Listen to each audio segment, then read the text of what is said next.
ദിവ്യകാരുണ്യം മാത്രം സ്വീകരിച്ച് അരനൂറ്റാണ്ടിലേറെ കാലം ജീവിച്ചുവെന്ന് വിശ്വാസികൾ സാക്ഷ്യപ്പെടുത്തുന്ന ബ്രസീലിയൻ വനിത ഫ്ലോറിപ്പസ് ഡോർനലസ് ഡി ജീസസിന്റെ ജീവിതം ഡോക്യുമെന്ററിയാകുന്നു.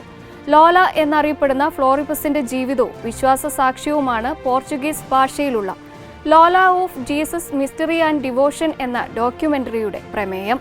മാധ്യമപ്രവർത്തകനും എഴുത്തുകാരനുമായ റോഡ്രിഗോ അൽവാരസാണ് ചിത്രം ഒരുക്കുന്നത്.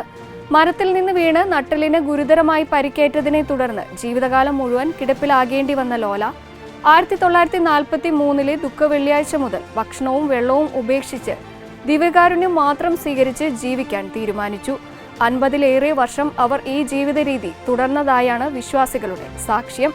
മനുഷ്യ ശരീരത്തിന്റെ സ്വാഭാവിക പരിധികളെക്കുറിച്ചുള്ള ചോദ്യങ്ങൾ ഉയർത്തുന്ന ലോലയുടെ ജീവിതം വിശ്വാസത്തിന്റെയും ആത്മീയ സമർപ്പണത്തിന്റെയും അപൂർവ സാക്ഷ്യമാണ്.